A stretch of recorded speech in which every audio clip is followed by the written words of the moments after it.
மிகவும் பயனுள்ளதும் அடிப்படையான ஆதாரமான ஆசீர்வாதமான பலவற்றை நம்மிடத்திலே உருவாக்குவதற்கு ஏதுவானதுமாய் காணப்படுகிறது.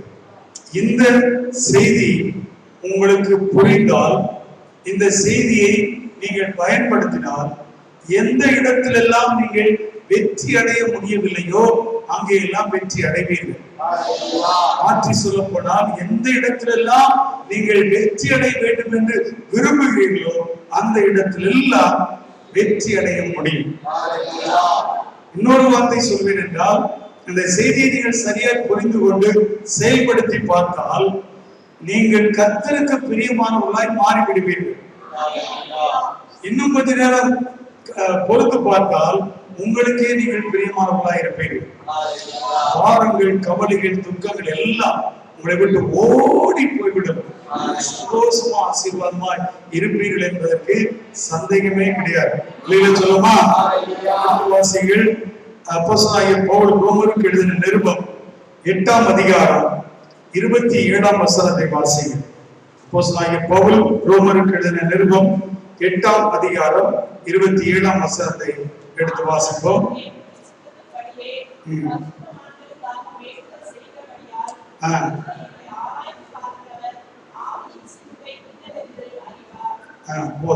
இன்னொரு நல்ல சத்தமா வாசிக்க பார்ப்போம்.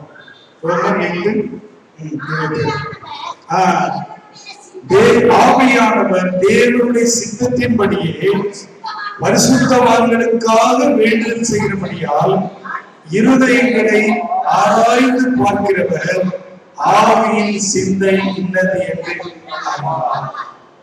என்று சொல்லுமா. ஆவியின் சிந்தை, நம்முடைய மனதின் சிந்தை, அதை நாம் இந்த நாளிலே அறிந்து கொள்ள கர்த்தர் நமக்கு உதவி செய்வாராக. ஆவியானவர் பரிசுத்தவான்களுக்காக வேண்டுதல் செய்கிறார், நீதிமான்களுக்காக வேண்டுதல் செய்கிறார். இயேசு கிறிஸ்து செய்த ஜெபம் தான் வேதாகமத்தில் பெரிய ஜெபம். அவர் ஜெபிக்கும் போது, நான் உலகத்திற்காக வேண்டுதல் செய்யாமல் நீர் எனக்கு தந்தவர்களுக்காக வேண்டுதல் செய்தேன் என்கிறார். இன்னொரு இடத்துல அவர் ஜெபிக்கும் போது, நான் இவர்களுக்காக மாத்திரம் அல்ல, இவருடைய வார்த்தைகளை கேட்டு அதன்படி செய்கிறார்கள் அவர்களுக்காகவும் நான் ஜெபிக்கிறேன் என்று சொல்கிறார். சுத்தி வளைத்து எப்படி பார்த்தாலும் கர்த்தருடைய வார்த்தையை கேட்டு அதற்கு கீழ்ப்படுகிறவர்களுக்காக தேவன், தேவ ஆவியானவர் வாக்கு கடங்காத பெருமூச்சலோடு வேண்டுதல் செய்கிறார். அப்படியா நீங்க அல்லையிலே சொல்றது இப்படி சொன்ன பிரசிங்கியார் என்ன அவர் பெருக்கூட்டம், சிறந்த கூட்டம், வெற்றி உள்ளவர்கள் அப்படின்னா பாராட்டி வைத்திருக்கிறேன், ஓட வேணாமா, கர்த்தருக்கு மகிமை உண்டாவதாக என்று சொல்லணும். எனவே ஆவியின் சிந்தையை நாம் அறிந்து கொள்ள வேண்டும். நல்ல கவனிங்க, வெளிப்பிரகாரமான மனுஷரை எல்லாரும் பார்க்கிறார்கள், ஆனா மனதில் இருக்கிற மனிதனை அவ்வளவு எளிதா யாரும் பார்க்க முடியாது. காரணம் வெளியே தெரியாது. ஆனால் அவனுடைய செய்கைகள், அவனுடைய குணாதிசயங்கள், அவனுடைய மனதில் எப்படிப்பட்ட சிந்தை இருக்கிறது என்பதை காட்டி கொடுத்து விடுகிறது. ஆனால் காட்டின பின்பு என்ன நடக்கும்? அது அல்ல இப்பொழுது நடக்கிற காரியம். அதை எப்படி சரிப்படுத்த வேண்டும் என்பது செய்தியினுடைய சாராம்சமாக இருக்கிறது. கர்த்தருக்கு ஸ்தோத்திரம் உண்டாவதாக. இந்த செய்தியினுடைய நோக்கம் என்ன என்று சொன்னால், சிந்தை வாழ்வை சரிப்படுத்தி, சிந்தை வாழ்வை சரிப்படுத்தி வெற்றியாய் வாழ வேண்டும் என்பதே இந்த செய்தியினுடைய நோக்கமாய் இருக்கிறது. கர்த்தருக்கு மகிமை உண்டாவதாக. எனவே அந்த சிந்தை வாழ்வு என்றால் என்ன? நாம் பேசுகிறோம், உடுத்துகிறோம், நடக்கிறோம், எல்லாவற்றையும் மக்கள் பார்க்கிறார்கள். ஆனால் மனதில் எழுப்புகிற சிந்தனைகளை கர்த்தர் ஒருவர் தான் பார்க்கிறார். அது நமக்கும் தெரியும். அல்லேலூயா சொல்லுங்க. எந்த பாவ சோதனையும் சிந்தையிலே தான் அது உட்பிரவேசிக்க பார்க்கிறது. சிந்தனையிலே தான் அந்த எண்ணங்கள் எல்லாம் உள்ளே வரும். ஆமென். எனவே எல்லா ஜாக்கிரதையோடும் நம்முடைய சிந்தை வாழ்வை கவனமாய் பார்த்துக் கொள்ள வேண்டும். சோதனை பாவம் அல்ல. Temptation is not a sin. ஆனால் அதில் விழுவதுதான் பாவமா இருக்கிறது. அல்லேலூயா சொல்லுங்க. கோபம் கொண்டாலும் பாவம் செய்யாதீர்கள். கோபம் ஒரு பக்கம், அதை தொடர்ந்து செய்கிற பாவமே பெரிய பாதிப்புக்குள்ளாக்குகிறது. எனவே பிரியமானவர்களே, நம்முடைய சிந்தை வாழ்வை நாம் சரிப்படுத்திக் கொள்ள வேண்டும். ஒரு தேவனுடைய மனுஷன் சொல்லும்போது சொல்லுகிறார், பாவ சோதனை சிந்தை வாழ்விலே வருகிறதே, அந்த தலைவாசலிலேயே அதை துரத்தி விடுவதுதான் எளிதான காரியம். அதை வீட்டிற்குள் கூப்பிட்டு உட்காருங்க, ஒரு டீ குடிங்க அப்படின்னு அதை விசாரிச்சு அதுக்கு அன்பு பாராட்டி அப்புறம் நீங்க என்ன சொல்ல வந்திருக்கீங்க சொல்லுங்க அப்படின்னு கேட்டு இவைகளை எல்லாம் இவைகளை எல்லாம் அந்த மனதிலே போட்டு சிந்தித்து யோசித்து அதற்கு பிறகு அதை அடித்து துரத்துவது எளிதான காரியமே அல்ல. முடியாத காரியம் என்று சொல்லவில்லை, எளிதான காரியம் அல்ல, கடினமான காரியம்.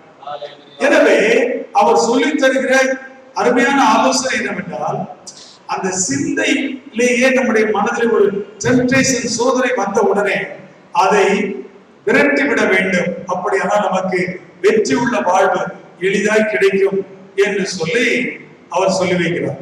சொல்ல பாப்போம், சொல்லுங்க. எந்த அளவுக்கு ஆரம்பத்தை சொல்லும் போது புரிகிறதோ எனக்கு தெரியாது. ஆனா இந்த செய்தி முடிகிறதுக்குள்ளாக இதைத்தான் சொல்லுகிறார் வாசகர், புரிந்து விட வேண்டும். அதற்கு தேவன் எனக்கு கிருபை தர வேண்டும், உங்களுக்கு அனுக்கிரகப்பட வேண்டும். அவன் சொல்லுமா, கர்த்தருக்கு ஸ்தோத்திரம் உண்டாவதாக. எனவே நம்முடைய வாழ்க்கையிலே, நம்முடைய சிந்தை வாழ்க்கையிலே எப்படி அதை கண்ட்ரோல் பண்ண வேண்டும்,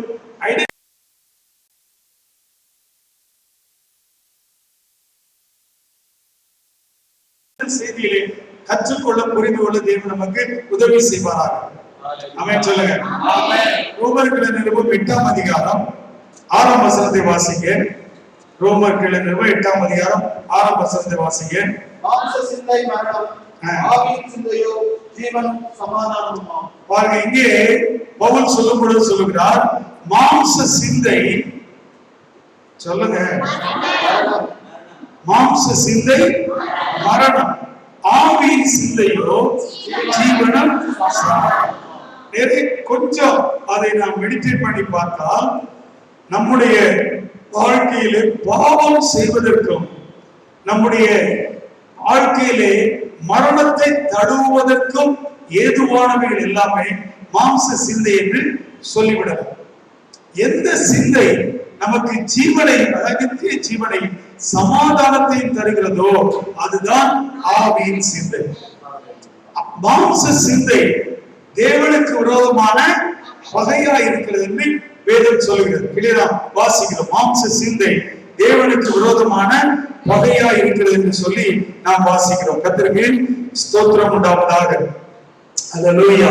எனவே மாம்ச பிரகாரமான காரியங்களை நாம் மனதுக்குள்ளே சிந்தித்துக் கொண்டு யோசித்துக் கொண்டு இருந்தால் அதுவே தேவனுக்கு விரோதமானவர்களாய், தேவனுக்கு பகையாளிகளாய் நம்மை மாற்றி விடுகிறது. மாற்றி சொல்லப்பட இன்னொன்று சொல்லப்படால், ஆவியின் சிந்தை நமக்கு இருந்தால் தேவனோடு ஒரு சமாதானமான ஒன்றை நமக்கு கொண்டு வரும். அமைச்சல சொல்லுங்க. இந்த இடத்துல நம்ம சரிப்படுத்தாம வெற்றி வாழ்க்கைக்காய் எடுக்கிற முயற்சிகள் எல்லாமே அநேகமாய் தோல்வியில் முடியும். எல்லாமே அல்ல, அநேகமாய் தோல்வியிலே முடிந்துவிடும். எனவே அந்த உள்ளான சிந்தை வாழ்விலே ஒரு வெற்றி அடைய கர்த்தர் நமக்கு உதவி செய்ய வேண்டும். ஆமென் சொல்லுமா, ஆமென் சொல்லுமா. இன்னொன்றை நான் உங்களுக்கு சொல்லிவிட்டு கடந்து போகிறேன். அல்லேலூயா. எப்பொழுது நாம் ஆவியின் சிந்தை உள்ளவர்களா இருக்கிறோமோ அப்பொழுது சமாதானம் இருக்கிறது. மாம்ச சிந்தையிலே நாம் போகும்போது தீமையான, தவறான, குற்றமான, அநியாயமான சகல அருவருப்பான காரியங்களையும் செய்ய நம்முடைய மனதில் சிந்தித்துக் கொண்டே இருப்போம். அந்த எண்ணம் தான் மனதிலே ஓடிக்கொண்டே இருக்கும். ஆனால் ஆவியின் சிந்தை இருந்தால் அதுதான் நம்முடைய குணாதிசயங்களை உருவாக்கும். பொதுவாக சொல்வாங்க, பன் ஸ்லிப் ஆனாலும் உள்ளத்துக்குள்ள இருக்குதானே பாதிக்கப்படும் என்று சொல்லி சொல்வாங்க. அப்போ வார்த்தை நம்முடைய வாயில் வர வேண்டும், சிந்தனை சரியா இருக்க வேண்டும். தவறானவைகளை சிந்தித்துக் கொண்டே இருக்கக்கூடாது. வேதம் சொல்கிறது, தீமையை யோசிக்கிறவர்கள் தவறுகிறார்கள் அல்லவோ, நன்மையை யோசிக்கிறவர்களுக்கோ கிருபையும் சமாதானம் உண்டாகும். எனவே நம்முடைய வாழ்க்கையில தீமையான தவறான பொல்லாத காரியங்கள் மனதிற்குள் வந்ததுமே அதை பெருக்கி நன்மையானவர்களை சிந்திக்க மனதில் இடம் கொடுத்தால் கிருபை பெற்றுக் கொள்வீர்கள், சமாதானம் பெற்றுக் கொள்வீர்கள். இல்லை என்றால் நம்முடைய ஜெபம் எப்படி இருக்கும்? ஒரு குற்ற மனசாட்சியோட தான். அப்படிப்பட்ட ஜெபம் அல்ல. ஆண்டவரே, செய்யத்தக்கவர்களை செய்யாமலும் செய்ய தகாதவர்களை செய்து கொண்டும் வந்தோம். யாருக்கு போன் பண்ணிருக்க வேண்டுமோ அவளுக்கு போன் பண்ணவில்லை, யாருக்கு போன் பண்ண கூடாதோ அவனுக்கு போன் பண்ணும். எவ்வளவு நேரம் பேச வேண்டுமோ அவ்வளவு நேரம் பேசுறது கிடையாது. வேறு சிலர் எவ்வளவு நேரம் பேசிட்டு வேணுமோ அதை விட அதிகமான நேரம் பேசுறோம். நண்பர்கள் வர்றாங்க, பேசுகிறோம், உடனே நமக்கு தப்பாய் தெரிவதில்லை. ஜெபம் போகும்போது ஐயோ டைம் ஆயிடுச்சு, இந்த சுருக்கமான ஜெபத்துக்கு சுருக்கமா தான் பதில் தருவேன், பொத்திட்டு போய் படுப்போ. 4.5 மணி நேரம் பேசிக்கிட்டு இன்னும் உனக்கு தெரியல, நான் உனக்கு ஏவன உனக்கு தெரியவில்லை. போ குற்ற மனசாட்சியோடையே போய் ஜெபம் பண்ணுவாங்க. அதற்கு பிறகு ஒன்றை சொல்லுவாங்க, கிருபை தாங்குகிறது ஐயா என்று சொல்லு. குற்றம் செய்வதற்கு, தவறு செய்வதற்கு கிருபை தாங்கவில்லை, அதிலிருந்து தப்பித்துக் கொள்ள பலன் தருவதுதான் கிருபை. குற்றவாளிகளுக்கு தேவன் துணை நிற்கவில்லை, குற்றத்திலிருந்து தப்பிக்க நினைக்கிறவர்களுக்கோ தேவன் துணை நின்று சொல்லுங்க. அதனால்தான் நினைத்து பார்க்கும் போது நம்ம இப்படிப்பட்ட ஆள் கிடையாது. ஆனா இப்படி ஆண்டவர் மாத்தி வச்சிருக்காருன்னா அவருடைய கிருபை. அல்லேலூயா. வேற சில பேர் நினைக்கிறாங்க, நான் இப்படி செய்திருக்க கூடாது, நான் அப்படி செய்திருக்கவே கூடாது, ஆனா அப்படி செய்து விட்டேன், ஆனாலும் நான் அடிபட்டு சாகல. கிருபை. சரி, உன்னுடைய அண்டர்ஸ்டாண்டிங் சரியா இல்லை.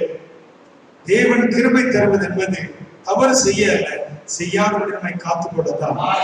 எனவே எல்லா சூழ்நிலைகளிலும் சிந்தை வாழ்வை கவனமாய் காத்துக்கொள்ள தேவன் நமக்கு உதவி செய்வாராக. இன்னும் சொல்கிறேன், யாருக்கெல்லாம் வெற்றி உள்ள வாழ்க்கை வாழ ஆசையா இருக்கிறதோ, யாருக்கெல்லாம் தேவனுக்கு பிரியமாய் வாழ வேண்டும் என்று ஆசை இருக்கிறதோ, அத்தனை பேருக்கும் ஆண்டவர் இந்த செய்தியை பயனுள்ளதாய் மாற்றி தருவார். கர்த்தருக்கு ஸ்தோத்திரம் உண்டாவதாக. அல்லேலூயா சொல்லுமா? அல்லேலூயா. மாம்ச சிந்தையை குறித்து ரோமர் எழுதின நிருபம் 8ஆம் அதிகாரம் 7ஆம் வசனத்திலே நாம் வாசிங்க. ரோமருக்கு எழுதின நிருபம் 8ஆம் அதிகாரம். எப்படி என்றால் பகை,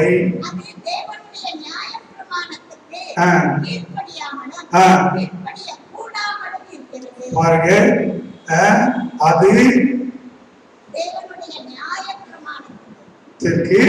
கீழ்ப்படியாமலும் கீழ்ப்படிய கூடாமலும் இருக்கு. அப்படியானால் மாம்ச சிந்தை உள்ள மனுஷன் தேவனுடைய விருப்பத்திற்கு, சித்தத்திற்கு, திட்டத்திற்கு, கற்பனைகளுக்கு, கட்டளைகளுக்கு கீழ்ப்படிய மாட்டான். கீழ்ப்படிய நினைத்தாலும் விரும்பினாலும் அவனுக்கு அது கூடாமல் போகிறது. அப்ப ஜெபம் எப்படி இருக்கும்? இந்த தப்பை செய்யக்கூடாதுதான் நினைச்சேன், போகும்போது நான் நினைச்சேன் சரி அடிச்சிடக்கூடாது, அடிச்சுட்டேன், படப்பட இடத்துல பட்டி போவேன், செத்து போடாது. இப்ப எங்க உட்கார்ந்து சிந்திக்கிறான்? சிறைச்சாலையில் உட்கார்ந்து சிந்திக்கிறான். என்ன இருந்தாலும் அப்படி நடந்திருக்கவே கூடாது, நடந்துருச்சு. நான் உங்களுக்கு சொல்லுகிறேன், மாம்ச சிந்தை நம்மிடத்துல இருந்தால் அது தேவனுக்கு கீழ்ப்படியாமல் வைப்பது மட்டுமல்ல, கீழ்ப்படிய, சரி நேரே மாத்தி சொல்லுங்க, ஆவியின் சிந்தை இருந்தா தேவனுக்கு கீழ்ப்படிவது மட்டுமல்ல, கீழ்ப்படிவதற்கு தடையாய் இல்லாதபடிக்கு பார்த்து கொள்கிறது. நீங்க 3 பேருமே நான் இருக்கிற பொற்சிலையை வணங்கவில்லையாமே. பிரதானிகளை வந்து சொல்லாங்க, ஆமா உண்மைதான். ஆமா உண்மைதானா? நான் அப்ரூவர் ஆகலையா? எந்த ப்ரூவர் ஆனாலும் தான் உண்மை. நீங்க 3 பேர் ரொம்ப நல்ல ஆட்கள், ரொம்ப நல்லா உட்படக்கூடிய நீதி நேர்மையானவங்க, உங்க மேல எந்த குற்றச்சாட்டு வரவில்லை. எனவே உங்களை காப்பாற்றுவதற்கு நான் இன்னொரு சான்ஸ் தரேன். எந்த சான்ஸ்? மறுபடியும் கிண்ணறக்காரர், நான் சொல்றேன், எல்லாரையும் கூப்பிட்டு ஒட்சுவோம் சொல்றேன், அவனா நீங்க தண்டனை பண்ணுங்க.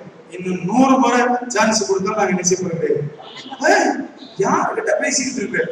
நான் ராஜா தெரியுமா? இருக்கெல்லாம் தெரியதான் செய்யும்.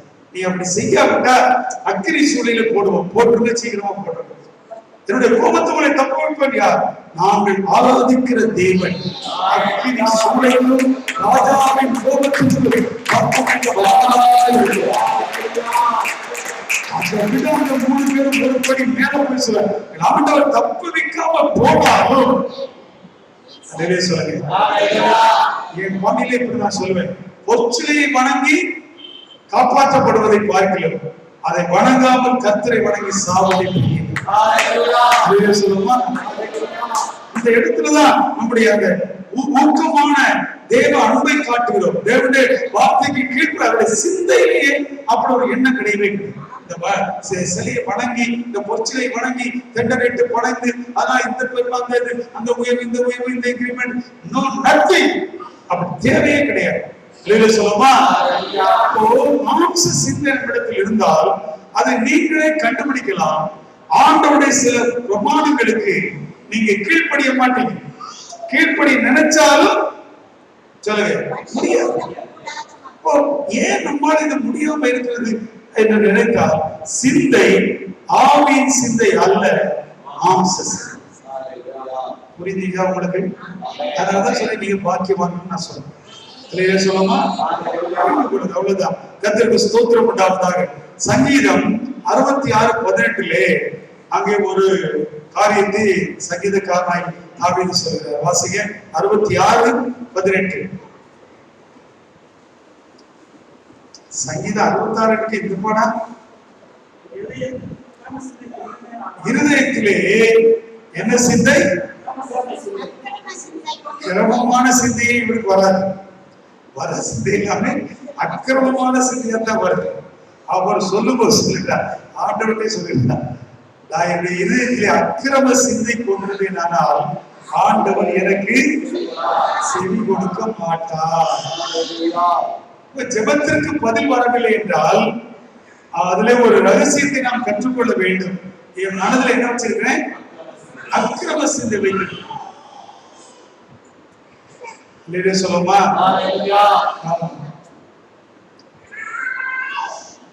கொஞ்சம் இன்னும் 3 மாதத்துக்குள்ள எனக்கு ப்ரமோஷன் வரும். அப்போ என்ன பண்ற பாரு. என்ன பண்ற? இவன் மேல இவனை இப்படி விசாரணை கூப்பிட்டு, அப்படி விசாரணை கூப்பிட்டு, இதை கண்டுபிடிச்சு, இந்த ஆதாரத்தை காட்ட, இந்த ஆதாரத்தை நோக்கணும். சிந்தையே எப்படி சிந்தை? ஆக 3 மாசம் இவர் சொன்னாரு. 1.5 மாசத்துல ஆட்சி மாறி போச்சா, காட்சி மாறி போச்சு. 3 வருஷம் ஆனாலும் அவர் ரிட்டையர் ஆனது பிறகு இவனுக்கு வர ப்ரொமோஷன் வராது. ஏன்? இவர் ஜோமன கட்டாவே வாசம் ஜோமணி மாசம் எனக்கு ப்ரொமோஷன் கொஞ்சம் லேட் ஆயிடும். ஐயா ஜோமணி ப்ரொமோஷன் லேட் ஆயிடும், வர வேண்டிய காரியம் வராம இருக்கு. இவரு ஜோம் பண்ணுவார். ஏன்னா அவருக்கு என்ன தெரியும்? சிந்தை யாரும் தெரியும். அறிந்திருக்கிற ஆண்டவன் செய்கிறார். இப்போ இருதயத்தில் என்ன செய்யக்கூடாது? அக்கிரமமான சிந்தை வைக்க கூடாது. அக்கிரமமான காரியங்களை செய்ய யோசிக்க கூடாது. யோசித்தால் நம்முடைய காரியங்கள் அதனாலே தடைபடுகிறது. நம்முடைய ஜெபங்கள் அதனாலே கேட்கப்படாமல் போகிறது. புரிஞ்சுக்கிட்டீங்களா? சொல்லுங்க, சொல்லுங்க.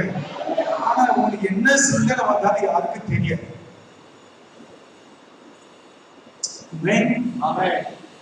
ஆண்டவர் நம்முடைய ஜெபத்திற்கு செவி கொடுக்கவில்லை, நாம் நினைத்தது கிடைக்கவில்லை என்றால் அதை செக்லிஸ்ட் ஒன்று வைத்திருக்கிறார் ஆண்டவர்.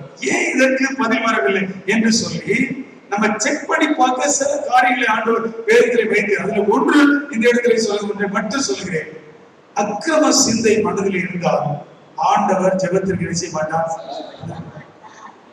சில குடும்பங்களில் பணம் இருக்கும், சொத்து இருக்கும், ஆஸ்தி இருக்கும், வேலை இருக்கும், அந்தஸ்து இருக்கும், சமாதானமா நிம்மதியும் துளி கூட இருக்காது. சமாதானத்தை வேண்டி என்ன செய்வான்? கோயில் கோயிலா போவான், சாமி சாமியா கும்பிடுவான், பாடா படுவான். ஆனா மனசுல சமாதானமே இருக்காது. என்ன காரணம் என்று அவனுக்கு தெரியாது. இன்றைக்கு சர்ச்சுக்கு வந்திருக்கும் உங்களுக்கும் இந்த செய்தியை கேட்கிறவர்களுக்கும் அந்த பாக்கியம் இருக்கிறது. இருதயத்திலே அக்கிரம சிந்தை இருந்தால் அக்கிரமமான சிந்தனை, நான் அப்படி சிந்திக்க வேண்டியவன் அல்ல, நியாயமானபடி, சரியானபடி, தேவனுக்கு பிரியமானபடி நான் சிந்திக்க வேண்டியவன். என் மனதிலே அப்படிப்பட்ட எண்ணத்தை நான் வைத்திருக்க மாட்டேன். அப்படிப்பட்ட சிந்தை என்னுடைய உள்ளத்திலே நான் வைத்திருக்க மாட்டேன். ஏனென்றால் தேவன் எனக்கு இரக்கம் பாராட்டி இருக்கிறார், எனக்கு தயவு செய்திருக்கிறார். எனவே நானும் அப்படிப்பட்ட சிந்தை உள்ளவனா இருப்பேன் என்று சொல்லி, அப்படி இருந்தால் என்னென்ன செய்வேன், எப்படி நடப்பேன் என்று சொல்லி சிந்தித்தால் அப்பொழுது தேவன் நம்முடைய ஜெபத்தை கேட்பார். உண்மை, சத்தியம். ஆமென் சொல்லுங்க பாப்போம். கொலோசியர்கள் நிருபம் 2ஆம் அதிகாரம் 19ஆம் வசனத்தை வாசிங்க. அங்கே மாம்ச சிந்தை இருந்தால் என்ன நடக்கும் என்று சொல்லி சொல்லப்பட்டிருக்கிறது. வாசிங்க. கொலோசியர் 2:19.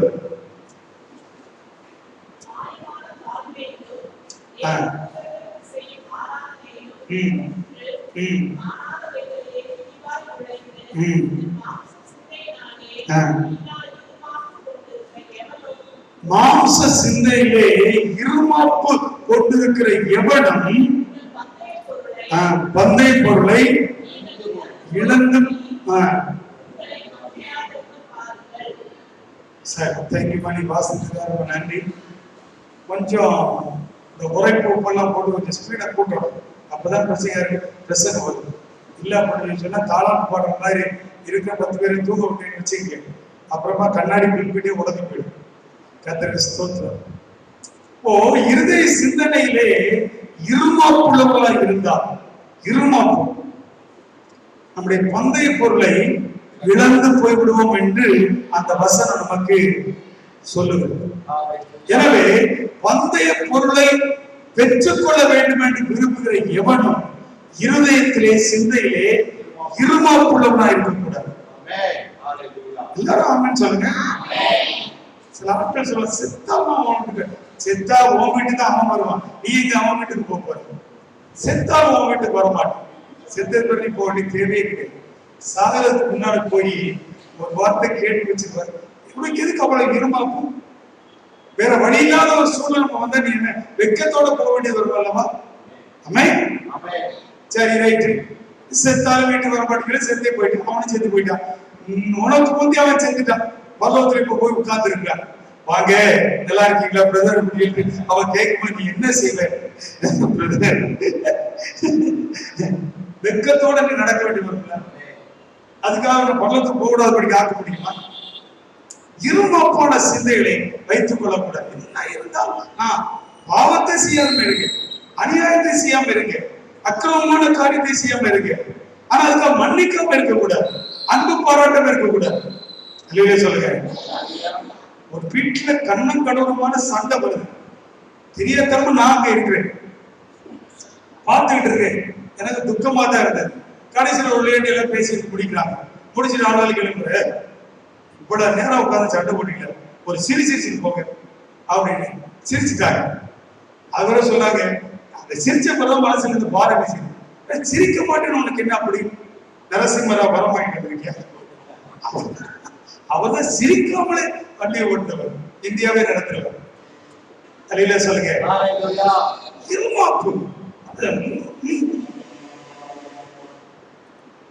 இந்த ஊருக்கு நாம் அந்த ஆரம்ப நாட்கள் ஊழியர் செய்த போது ஒரு சகோதரியுடைய பிள்ளைகள் குடும்ப சர்ச்சை வந்தாங்க.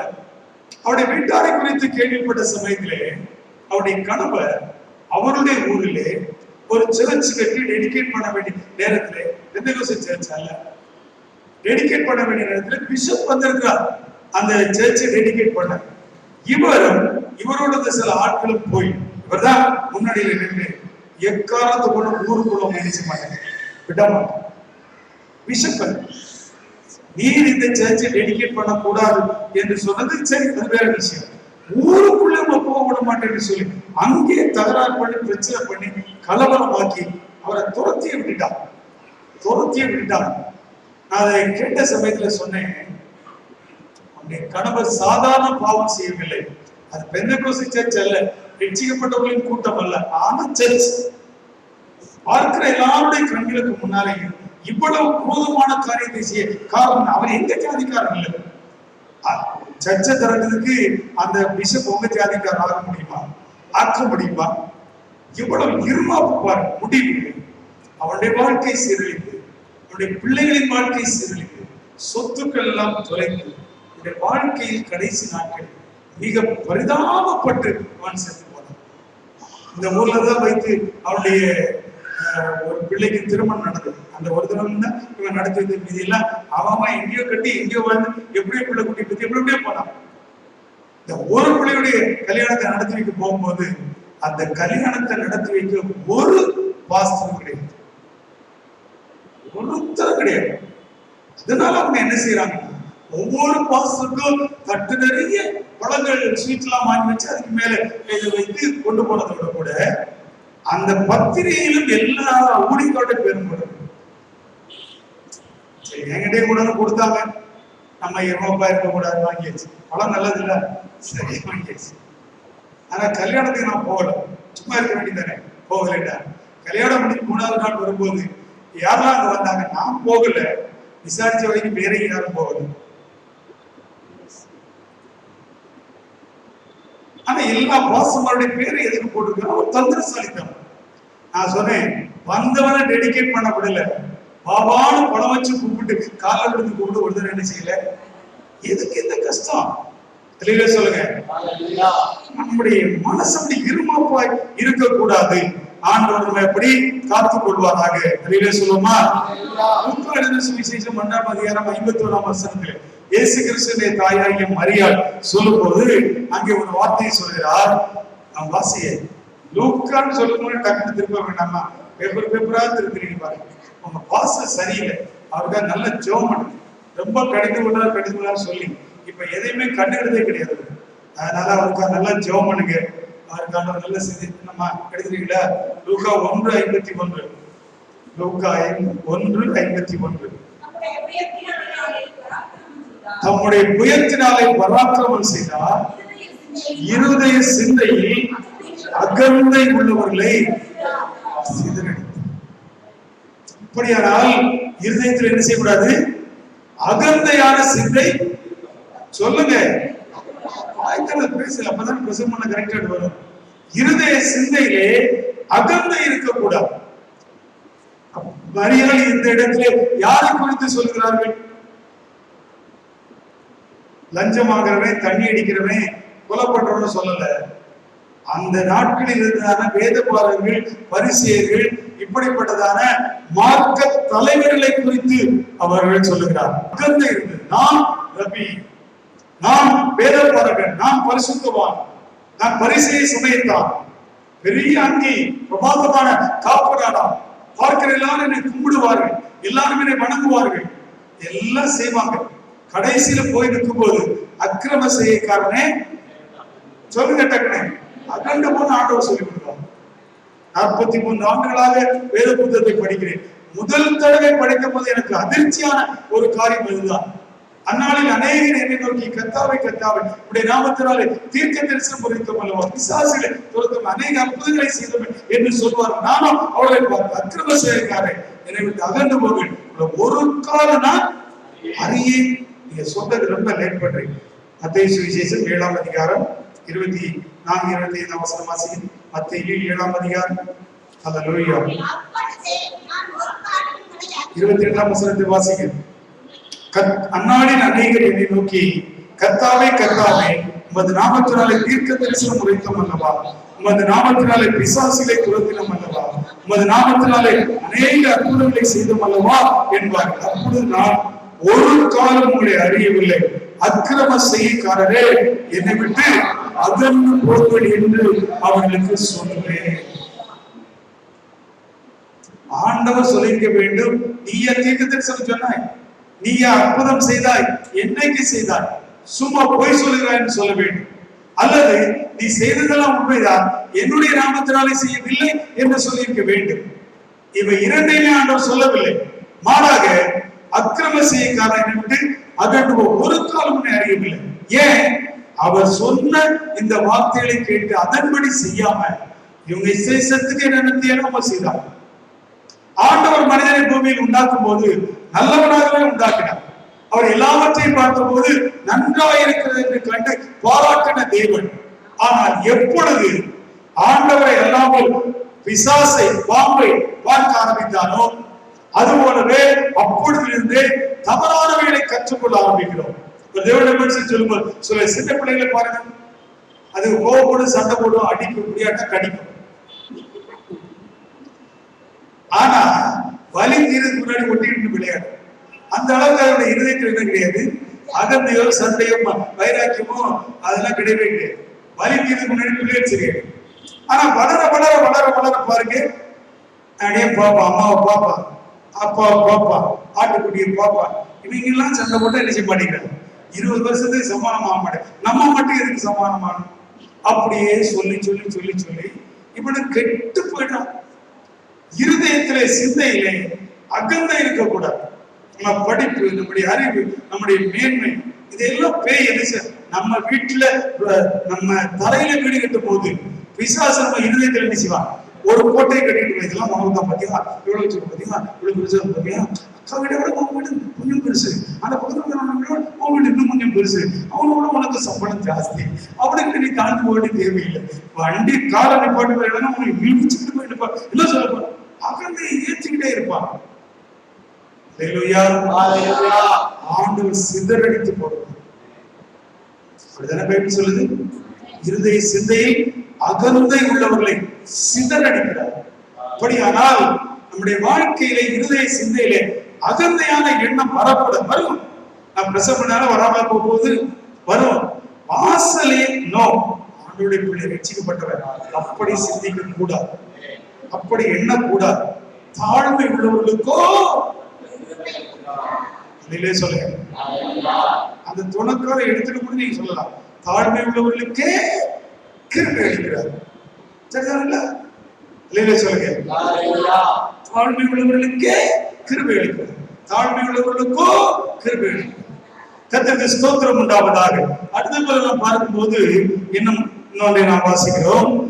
கர்த்தருக்கு ஸ்தோத்திரம். ரோமர்கள் நிருபம் 1ஆம் அதிகாரம் 28ஆம் வசனம் வாசிங்க.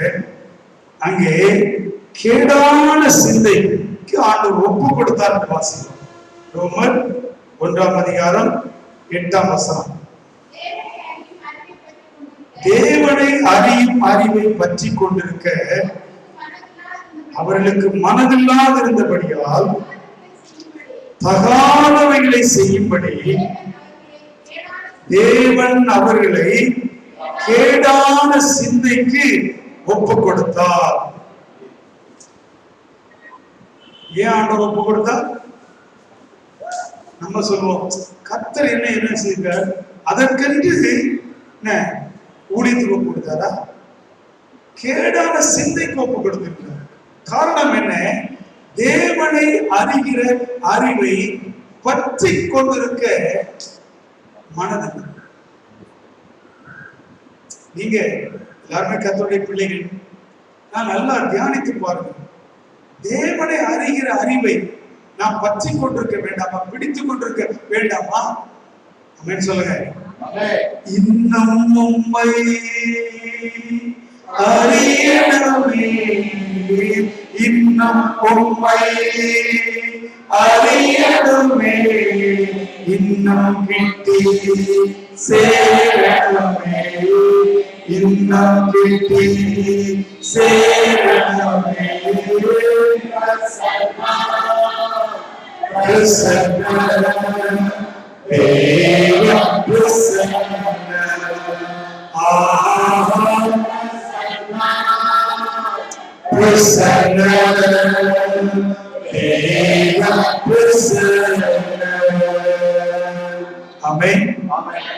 சொல்லுங்க.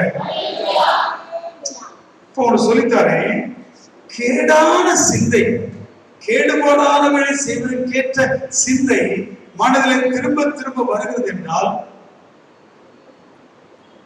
அப்ப நாம் புரிந்து கொள்ள வேண்டிய ஒரு விஷயம், தேவனை அறிகிற அறிவை நான் பற்றி கொண்டிருக்கவில்லை.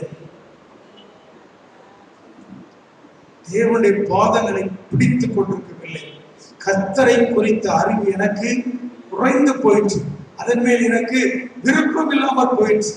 ஆனப்படினால இந்த கேடான சிந்தை எல்லாம் என் மனசுல வருகிறாங்களே என்று சொல்லி நாம் கர்த்தரை அறிந்து கொள்ள பிரயாசப்பட வேண்டும். பைபிள் வாசித்தா புரியல, ரொம்ப டேஞ்சர். ரொம்ப சந்தோஷமா படுற படிக்க புரிய மாட்டேங்குது அப்படின்னு சொல்லுங்க. எனக்கு தான் புரியல. புரியாம இருந்ததுக்கா விட்டு விட்டா உங்களுக்கு பிரசங்கம் பண்ண முடியுமா? உங்களுக்கு ஒரு முன்மாதிரியா இருக்க முடியுமா? இவ்வளவு சந்தோஷமா இருக்க முடியுமா? இவ்வளவு ஆசீர்வாதமா இருக்க முடியுமா? அப்ப ஆரம்பிச்ச சேர்த்து புரிதல் கேன்சர்ல கொண்டு மாட்டி விட்டுருக்கோம். அதை விட்டு விட்டு புரியாம இருந்தால் திரும்ப திரும்ப வாசித்து வாசித்து வாசித்து இதுக்கு என்ன அர்த்தம், இதுக்கு என்ன சொல்லணும், இதுக்கு என்ன அர்த்தம், இதுக்கு விளக்க என்ன சொல்லணும்னு சொல்லி முட்டி போட்டு ஜெபமணி ஜெபமணி ஜெபமணி ஜெபமணி ஜெபமணி தான் கற்றுக் கொடுத்தார். அதனாலதான் தேவனை அறிகிற அறிவு வந்தது. ஆமா, இவர் பரலத்துக்கு போய் முந்தா நாள் பார்த்து இருந்தாரு. முந்தா நாள் இல்லை, அதுக்கு முந்தா நாள் இல்லை.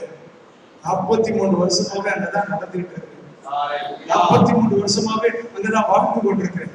43 வருஷமாவே அதைத்தான் செய்து கொண்டிருக்கிறேன். என்னுடைய வாழ்க்கை எல்லாம் ஆண்டவருடைய கரத்திலே தான் இருக்கிறது. ஆண்டவர் தான் என்னை பராமரித்து அருமையாய் நடத்துகிறார். அல்லேலூயா சொல்லுமா. தேவனை அறிகிற அறிவு என்னோடு கூட இருக்கிறார். தேவனை அறிகிற அறிவு, அவரை நான் காண முடியவில்லை என்றால் அவர் என்னோடு இருக்கிறார், எனக்குள் இருக்கிறார்.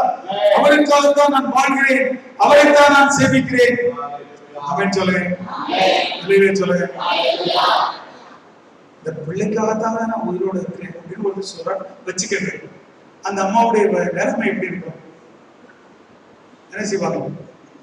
கையில காசு இல்லாம அந்த பிள்ளைக்காக எதையாவது செய்து போட்டுவாங்களா இல்லையா? அந்த பிள்ளை கீழே விட பார்ப்பாங்களா இல்லையா? குளிப்பாட்டவங்கள துணி வைப்பாங்களா, நல்லா தூக்கி வச்சு பார்ப்பாங்க, அன்பை பாருங்க, ஆமாவா இல்லையா? ஏன்னா உனக்காக நான் வாழ்றேன். இப்ப கிறிஸ்துவுக்காக நம்ம வாழ்ந்தோம் என்றால் அவருக்கு எதாவது செய்யணும்ல. சொல்லுங்க, துதிக்கிறோம், ஸ்தோத்திரம் பண்றோம், அவர் செய்த நன்மையை நினைத்து பார்க்கிறோம், ஆண்டவருக்கு நன்றி சொல்றோம் சொல்லிட்டே இருக்கிறோம். எனவே தேவனை அறிகிற அறிவை பற்றி கொண்டிருக்க வேண்டும். தேவனை அறிகிற அறிவை சார்ந்து கொள்ள வேண்டும், விசுவாசிக்க வேண்டும். அதுக்குள்ள கேள்விக்கு மேல கேள்வி, அப்படி கேள்வி இப்படி கேள்வி கேட்டு நம்முடைய விசுவாசத்தை நாமே கெடுத்து அல்லோலப்படவே கூடாது. அல்லேலூயா சொல்லுமா. எஸ். இன்னொன்று நான் சொல்கிறேன். கர்த்தருக்கு ஸ்தோத்திரம். ரோமர்கள் நிருபம் 12ஆம் அதிகாரம் 16 வசனம் வாசிங்க. ரோமர் 12:16. ஒருவரோடு ஏக சிந்தை உள்ளவர்களாயிருங்கள். அதை பற்றி பின்னால் சொல்றேன். மேட்டிமையானவைகளை சிந்திக்கவே கூடாது, பெருமையானவைகளை சிந்திக்கவே கூடாது. சொல்லுங்க, ஆமென் சொல்லுங்க. ஆமா, கிறிஸ்துமஸ் அன்னைக்கு சர்ச்சுக்கு போவாங்க. அம்மா கிடையாது, அங்கே அவங்க சேர விட அவங்க சேர சூப்பரா கலர் நல்ல ஒரு மாதமா இருக்கும். ஆட்டு நல்லதான் நினைச்சிட்டு இருப்பாங்க, நம்ம வீட்டுக்கார நல்ல சேலை எடுத்து கொடுத்த பட்டு சேலை அப்படின்னு. ஆனாலும் மனசு வராம திரும்ப கேட்பாங்க. ஒரு சேலை என்னோட 3465 ரூபா. 3425 ரூபா. வீட்டுக்கு போறது சிந்தை கேடாத சிந்தை வந்தது. உனக்கு எதுக்கு அப்படி? அவ்வளவு நான் எதை கட்டினாலும் வீட்டுக்கு போறது என்ன செய்வோம்? அழுக்கா போச்சுன்னா காட்டி பண்ண போறோம். அவளை விட டிவியில உள்ள சொல்றான், நாங்க வைத்திருக்கக்கூடிய கார் ஆடம்பர கார் அல்ல, சொகுசு கார் அல்ல, ஆடி ஏசிக்ஸ் தான் வைத்திருக்கோம். ஆடி ஏசிக்ஸ் 10 கோடி ரூபாய் பெரும்பாலான காரை ஆடம்பர கார் அவன் தாழ்மையில சொல்லுவோம். மாருதியை வாங்கி கிங்கிற வேலை பார்த்த மாருதியை வச்சுக்கிட்டு எதுக்கு அம்புட்டுற ஒரு பீத்தர்?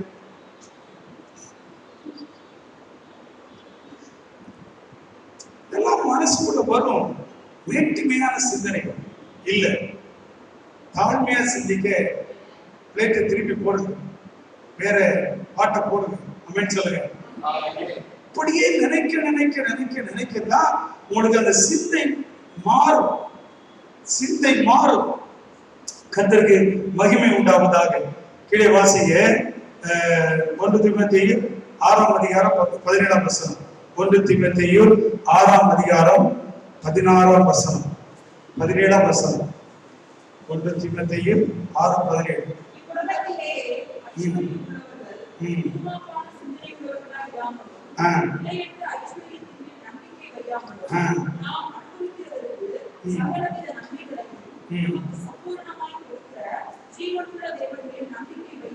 போதும். கர்த்தருக்கு ஸ்தோத்திரம் உண்டாவதாக.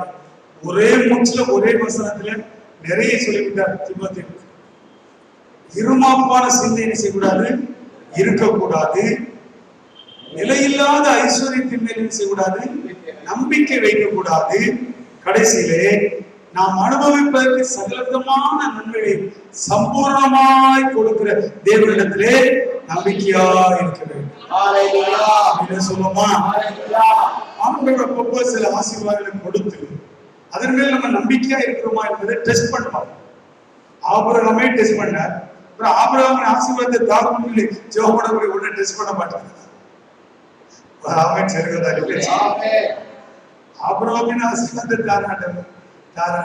நான் உங்களை பார்த்து சொல்றேன், நீங்க இருக்கக்கூடிய வீடு ஆபிரகாமின் வீட்டை விட 100 அல்லது 1000 மடங்கு வசதியான வீடா இல்ல வசதி குறைந்த வீடா? எப்படி? அவன் கூடாரங்களில் இப்படி இருந்தான். நீங்க ஆபிரகாமின் ஆசீர்வாதத்தை தாங்க நீங்க சொல்லவே ஒரு ராத்திரிக்குள்ள அவங்க வீடு பறந்து போய் ஒரு கூடாரத்தை நீங்க அதுக்குள்ள போய் உட்கார்ந்து இருப்பீங்களா? காலை விழிப்பாக்குறீங்க, ஏகப்பட்ட ஆடு மாடா வீடை சுத்தி இருக்குது. ஆபிரகாமின் ஆசீர்வாதம் தந்திருக்கிறார். படிப்பையில தூக்கி குப்பையில போட்டு நாளைக்கு ஆடு வைக்க போவோம், ஆடு வைக்க போவீங்களாக்கு? ஆபிரகாமின் ஆசீர்வாதம். ஆபிரகாமோட ஆண்டவர் 1000 மடங்கு நம்மை ஆசீர்வதிப்பார். நீங்கள் நான் மகிழ்கிற ரட்சிப்பு அவனுக்கு இருக்கவில்லை. நீங்கள் நான் அழைக்கிற இயேசு கிறிஸ்துவின் இரத்தம் அவனுக்கு இருக்கவில்லை. வெளியில சொல்லுமா, அவன் சொல்லி நம்பிக்கை இருந்தான். ஆமென். நாம வந்த பின்பு பெற்று அனுபவிக்கிறோம். கரங்களை உயர்த்தி கர்த்தரை மகிமைப்படுத்துவோம். எனவே வேற்றுமையான இருமாப்பான சிந்தனை எல்லாம் விட்டு தாழ்மையான சிந்தனைக்குள் வருவதற்கு கர்த்தர் நமக்கு உதவி செய்வாராக. ஆமென் சொல்லுமா. பிலிப்பியர்கள் நிருபம் 2ஆம் அதிகாரம் 5ஆம் வசனத்தை அடிக்கடி நான் செய்தியிலே சொல்லுவேன். அது என்ன சொல்லுகிறது? கிறிஸ்து இயேசுவில் இருந்த சிந்தையே உங்களிலும் இருக்க கடவுது. இல்லையா சொல்லுமா? கிறிஸ்து இயேசுவில் இருந்த சிந்தை நம்மிலும் இருக்க கடவுது. ஆமென் சொல்லுங்க. அந்த இடத்துல ஒரு குறிப்பிட்ட காரியம் சொல்லப்பட்டுள்ளது. அவர் தேவனுடைய ரூபமாய் இருந்தும் தேவனுக்கு சமமாய் இருப்பதை அவர் கொள்ளையாடின பொருளாக எண்ணாமல் தம்மை தாமே பெருமையாக்கி எனது அடிமை ரூபம் எடுத்து மனுஷர் சாயலானார். அவர் மனுஷ ரூபமாய் காணப்பட்டு மரண பரியந்தம், அதாவது சிலுவையின் மரண பரியந்தமும் கீழ்ப்படிந்தவராகி தம்மை தாமே தாழ்த்தினார். அவரை பார்க்கிலும் உயர்ந்தவர் என்று ஒருவரும் இருக்கவில்லை. அவர்தான் எல்லாவற்றையும் உண்டாக்கினவர். சகலமும் அவருக்குரியது. அவருக்கென்று அவராலும் அவருக்கென்றும் உண்டாக்கப்பட்டவை. அவரே தன்னை இவ்வளவு தாழ்த்தி இருக்கிறார் என்றால் நீங்கள் நான் எவ்வளவு தாழ்மையா இருக்க வேண்டும். சொல்லுங்க. நிறைய காரியங்கள் சொல்ல முடியும், போதுமான நேரம் இல்லை. சுருக்கமா நான் பேச பார்க்கிறேன். எப்பொழுதுமே ஒரு தாழ்மையின் சிந்தை நாம் தரித்துக் கொள்ள கர்த்தர் உதவி செய்வார். இயேசு கிறிஸ்துவில் இருந்த சிந்தை என்ன? அவர் பிதாவுக்கு பிரியமானவைகளையே எப்பொழுது செய்ய ஆசைப்பட்டார், அதை சிந்தித்தார். அதனால பிதாவானவர் அவரை தனியே இருக்க விடவில்லை என்று நாம் வாசிக்கிறோம். எனவே நம்முடைய வாழ்க்கையில நாம் செய்யத்தக்க காரியம் என்றால் நான் என்ன செய்வது தேவனுக்கு பிரியமானது. சில நேரங்கள் நமக்கு அந்த டெம்ப்டேஷன் ஓவரா பேசுறோம். 2 வச்சு விட்டாதான் சரியா வருவாங்க. அப்படி நமக்கு என்ன வரதா செய்யும். ஆனாலும் இயேசு கிறிஸ்து அந்த இடத்துல இருந்தா அவர் என்ன செய்திருப்பார்? அவர் எப்படி பேசி அல்லது நான் எப்படி இந்த இடத்தில் பேசினால் தேவனுக்கு பிரியமா இருக்கும் அப்படி நினைத்து பார்க்க வேண்டும். ஆமென் சொல்லுங்க. சொல்லுங்க. அந்த சிந்தை உனக்கு வந்தாலே தேவன் உனக்கு கற்று தருவார், வழி நடத்துவார். ஆமென். சில ஆட்கள் அப்படி தாழ்மையை ஜெபம் என்னை கரத்தை பிடித்து நடத்தும் ஆண்டவரே, நல்ல ஜெபம் நடக்க சொல்லித்தாரும் இயேசுவே, நடக்க சொல்லித்தாரும் இயேசுவே, இயேசுவே. ராகம் போடாதாலும் எனக்கு தெரியல. நான் பைபிள் இல்லைனாலும் தெரியல நினைச்சேன். பைபிள் சொன்னா உனக்கு அத்துப்படி நல்லா தெரியும். பைபிள் இல்லைனாலும் உனக்கு சாரி ஆனா பாட்டுனா அவங்க நல்லாவே தெரியும். சின்ன பிள்ளைகளுக்கு நடக்க சொல்லிக் கொடுக்கலாம். வளர்ந்த பிறகு நடக்க வேண்டிய தேவையா நாம் நினைக்கிறோம். ஆனால் சில நேரங்களில் நாம் நடக்க வேண்டிய வழியை சொன்னாலும் தெரியவில்லையே நமக்கு. ஒரு முறை ஒரு சேர்ச்சுக்கு போயிருக்கோம், பள்ளத்தூர் சேர்ச்சு. அங்கே போன சமயத்துல ஒரு ரோட்டுக்கு மெயின் ரோடு போக என்ன செய்ய வேண்டும், நேரா போங்க சார், இடப்போய் திரும்ப நேரா போங்க, ஃபர்ஸ்ட்ல வரக்கூடிய லெஃப்ட் எடுத்து போங்க, மெயின் ரோடு போயிட்டு அங்கே வர்றோம். ஃபர்ஸ்ட் லெஃப்ட் திரும்பினோம். கொஞ்சம் தூரம் போன பிறகு முட்டுச்சந்துக்குள்ள போனா என்ன ஆகும்? அது சின்ன சந்து, ஆனாலும் வண்டியை திருப்பினே பிரியமானவர்களே, வேறு வழி இல்லை, போக முடியாது. திருப்பிட்டு வந்து கொஞ்சம் 2 வீடு தாண்டதுமே அவன் சொன்ன லெஃப்ட் வருது, அது ரோடு. திரும்பி போற நினைச்சு பார்த்தேன். அவன் சொன்னதுக்கு பிறகு புரியல. ஆமாவா இல்லையா? எத்தனை வயதாக என்ன ஒரு சொல்லக்கூடிய சாதாரண விஷயத்தை கூட நம்மால் இன்னும் புரிய முடியவில்லை. கர்த்தர் ஒவ்வொரு சிக்கலான சூழ்நிலையிலும் நாம் என்ன செய்ய வேண்டும் என்று சொல்லி நமக்கு போதித்து வழி நடத்த வேண்டும். ஆமென் சொல்லுங்க. ஆமென். அல்லேலூயா சொல்லுமா? அப்படித்தான் பிரியமானவர்களே. எனவே ஆண்டவரிடத்திலிருந்து அந்த சிந்தை நம்மிடத்தில் இருக்க கர்த்தர் நமக்கு உதவி செய்வாராக. ஆமென் சொல்லுங்க. அல்லேலூயா சொல்லுங்க. சிந்தை உங்களுக்குள்ள இருந்தால் தேவன் எப்போதும் உங்களுக்கு அருகில் இருப்பதையும் உங்களோட பேசுவதையும், பிரசன்னம் சொல்றாங்களே, அது இதுதான். இவங்க என்ன நினைச்சிருந்தாங்க? பிரசனம் சொன்னா அப்படியே செட்டையிலோடு கூட நூற்றுக்கணக்கான புறாக்களும் அப்படிலாம் ஒண்ணு இறங்குது. தேவ பிரசனம் இருந்தா உடனுக்குடன் சொல்லிட்டே இருப்பாரு. உடனுக்குட சொல்லுங்க.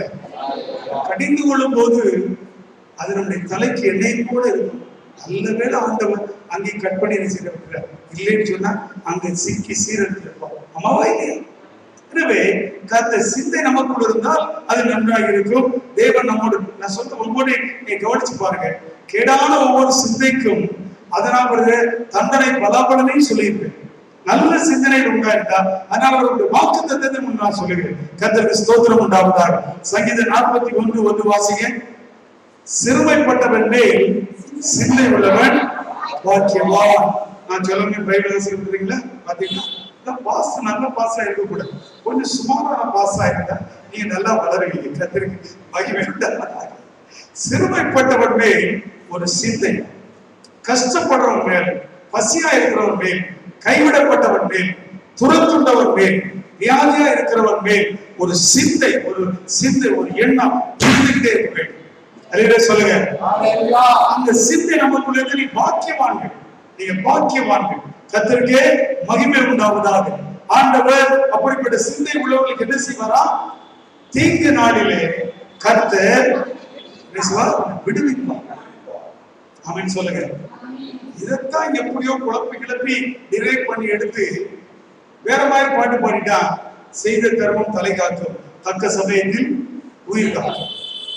பைபிளை எப்படியோ பைபிளை படிச்சிருக்கான், அதை நேரடியா சொல்ல உனக்கு என்ன செய்யல, தைரியம் வரல.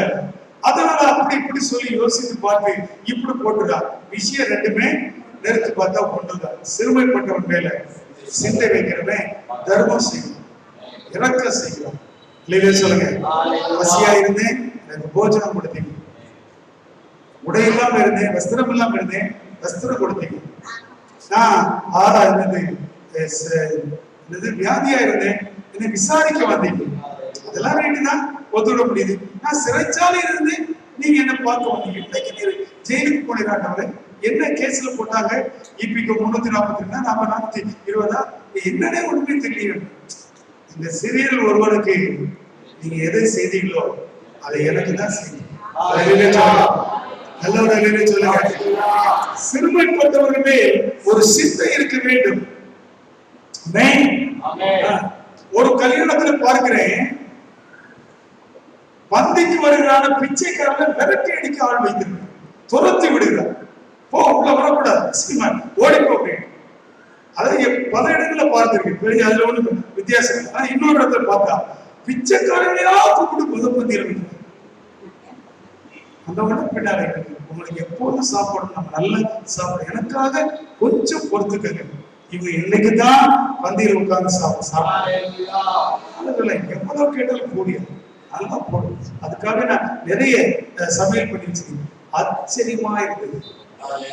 அவர்ல யாருக்கு கல்யாணம் வராது, வந்தா இவனை கூப்பிட போறதும் கிடையாது. மறுமையில இவர்களுக்கு பதில் செய்யப்படும் சொல்லுமா.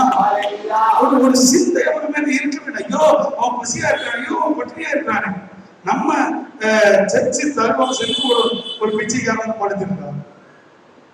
அவன் படுத்திருப்பான்.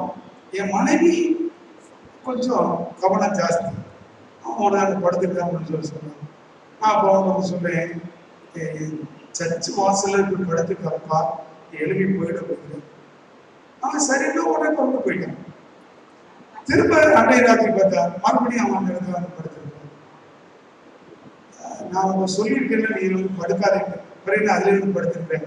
அவனுக்கு கொஞ்சம் கோபமாகவே பேசி உடனே அவன் போயிட்டான். மறுபடியும் அதுலதான் படுத்திருக்கான். நான் சொன்னேன், சரி ஒரு சாப்பாடு கொண்டு கொடுத்தா சாப்பாடு தட்ட கழுவி அங்க ஒன்று வைக்கிறான். சரி சுருக்கமா சொன்னேன், இப்படிதான் சொல்லி நல்லா கவனிப்பீங்க. அதனாலதான் கதையா சொல்லி நேரத்தை கூட்டிட்டு போய் வை வாங்கி. ஒரு நாள் ராத்திரி பார்த்தா ராமேஸ்வரத்திலிருந்து ஒரு போலீஸ் இன்ஸ்பெக்டர் அவருடைய மனைவியோட ஒரு கார்ல வந்து அவனை கண்டதை எடுத்து ஓடி இருக்கான். அவன் பின்னால துரத்தி அவனை பிடிச்சு கொண்டு வந்து அழுது கட்டி பிடிச்சாரு. 8 வருஷத்துக்கு சொல்லி எங்க வீட்டுக்கு கொண்டு வந்து அவனை கழுவி, அவனை குளிப்பாட்டி, துணிமணி எல்லாம் மாத்தி அவனுக்கு சாப்பாடு கொடுத்து எனக்கு ரொம்ப நன்றி சொல்லி கொண்டு போனான். கடைசியில பார்த்தா அவருடைய கொடுப்பது தம்பி பெரிய சொத்து வசதி உள்ளவர். விடுதலை இடையில ஒன்று சொல்ல விட்டுருக்கேன். அங்கேயே வந்து படுத்தாலும் சரி படுத்துட்டு போட்டு விட்டுரும் அப்படின்னு சொல்றேன். என் மனைவியை சொல்றா, அவன் எங்கேயும் பிச்சை எடுக்கிறது கிடையாது. பழைய பொருட்களை பொறுக்கி அதை விற்று அதுல கிடைக்கக்கூடிய காசுக்கு சாப்பாடு வாங்கிட்டு வச்சு சாப்பிடப்படுகிறான். அந்த அளவுக்கு ஒரு கஷ்டப்பட்டிருக்கான். அவனை சாப்பாடு கொடுக்கவுமே அவனை தெரிந்து விட்டது சாதாரண பிச்சைக்காரன். ஏன்னா சாதாரண பிச்சைக்காரன் நம்ம தட்டுல கொடுத்தவங்க சாப்பிட மாட்டோம், போடுவீங்க அதுதான் சொல்லணும்.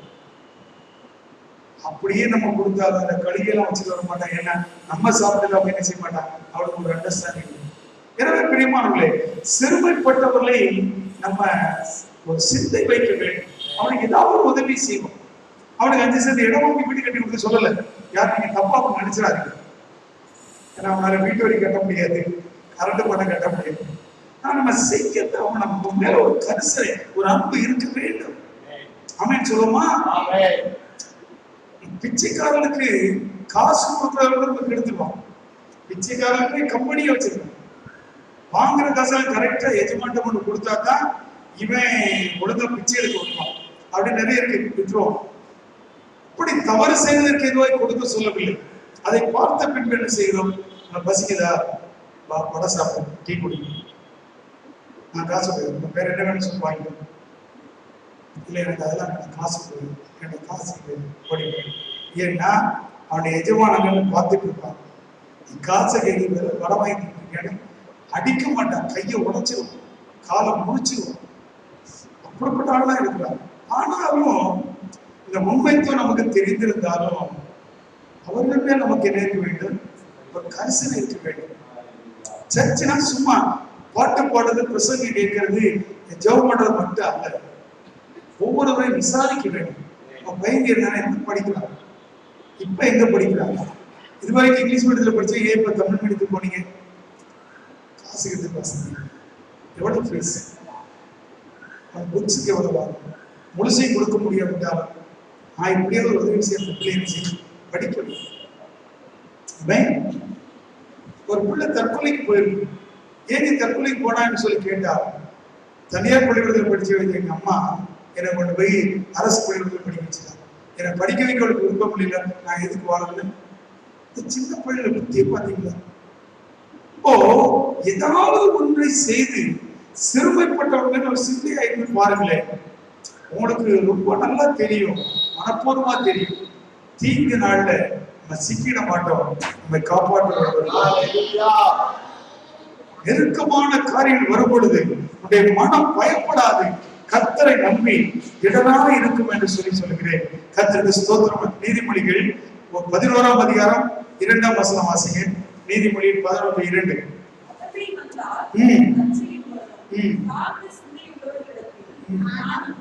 பாருங்க, தாழ்ந்த சிந்தை, தாழ்மையான சிந்தை இருந்தா என்ன வருமா? ஞானம் வரும்.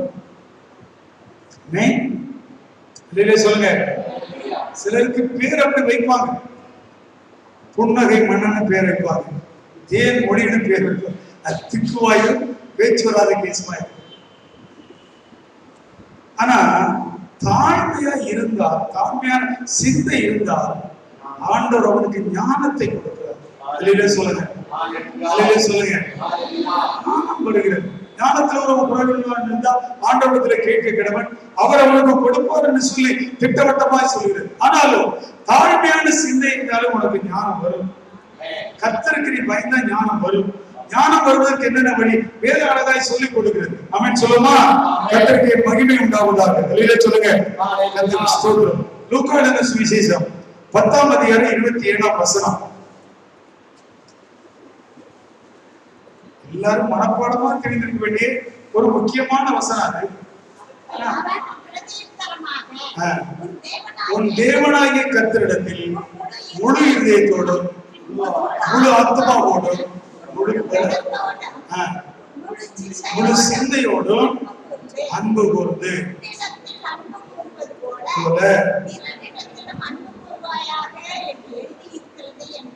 சரி, இந்த வசனத்தை சுருக்கமா சொல்ல நான் இப்படி சொல்லுகிறேன். நம்முடைய சிந்தை எப்படி இருக்க வேண்டும்? தேவனிடத்திலும் மனிதரிடத்திலும் அன்பு கூறுகிற சிந்தை இருக்க வேண்டும். சொல்லுங்க. மனுஷன் கோவப்படும் மாதிரி ஆண்டவனை கோவப்படும். நீ கோவப்பட்டுட்டு கழுவாம போனா யாருக்கு நாரும்?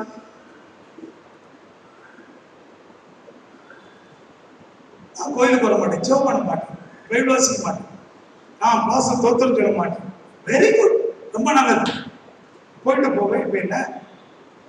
ஆனா இந்த வசனம் அழகாய் சொல்லிக் கொடுக்கிறது. மற்ற இடத்துல இது சொல்லப்பட்டிருக்குது, தேவனாய் கர்த்தரிடத்தில் முழு இதயத்தோடும் முழு ஆத்மாவோடும் முழு பலத்தோடும் அன்பு கூறுகிறார். அப்படிதான் மற்ற எல்லா இடத்துலயும் இருக்கு. இந்த இடத்துல இன்னும் ஒரு வார்த்தை சேர்க்கப்படுகிறது. என்ன? முழு சிந்தையோடு. திங்கிங் எல்லாமே, மைண்ட் எல்லாமே ஆண்டவரிடத்துல அன்பு கூறுவதாகவே இருக்க வேண்டும். அதே போல மனுஷனிடத்திலும் அன்பு கூற வேண்டும். மனுஷனிடத்துல அன்பு கூற காரணம் என்ன? அவங்க எங்க சர்ச்சு போறாங்க, பக்கத்துல இருப்பாங்க, என்ன பாட்டு புத்தகம் காட்டி கொடுப்பாங்க, என்ன மேல பைபிள் கொடுப்பாங்க, என்னுடைய சித்தப்பாவுங்க, எங்க சித்தி இவங்க, எங்க மாமாவுடைய தகச்சி இவங்க, உறவு சொந்தம் கூட பிறந்தது, இவைகள் எல்லாவற்றை விட மேலான ஒன்றை உங்களுக்கு நான் சொல்லி தருகிறேன். தேவ சாயலில் உண்டாக்கப்பட்டவன். சொல்லுமா, மனிதன் தேவ சாயலில் உண்டாக்கப்பட்டவன் ஆனபடினாலே அவரை நாம் நேசிக்கிறோம், அன்பு போராட்டுகிறோம். கர்த்தருக்கு மகிமை உண்டாவதாக. ஆமென் சொல்லுங்க.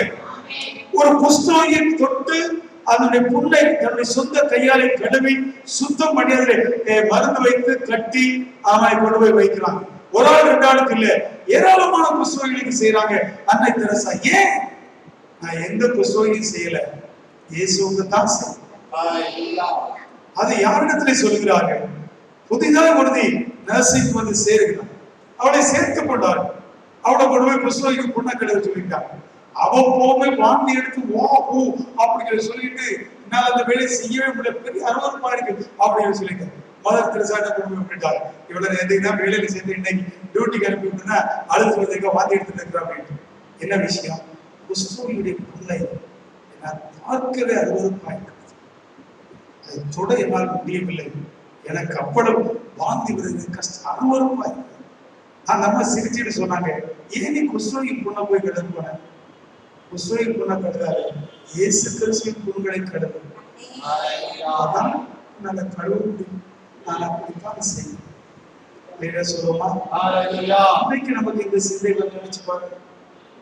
சர்ச்சில் ஒரு சரியில்லாத ட்ரெஸ் பண்ணிட்டு வந்துட்டாலே கடைசியில் இதெல்லாம் வர்றவங்களே சில அப்படிதான் இருக்கும். ஏன் நம்ம சொல்றோம் எல்லாரும் கூட உடனே என்ன செய்யறோம், நேசிக்கிறோம். ஆமென் சொல்லுங்க. ஆமென். ஹல்லேலூயா சொல்லுங்க. ஹல்லேலூயா. ஒரு பிச்சை ட்ரெஸ் இல்லாதவங்கன்னா அடிக்கடி ட்ரெஸ் கொடுக்கும்.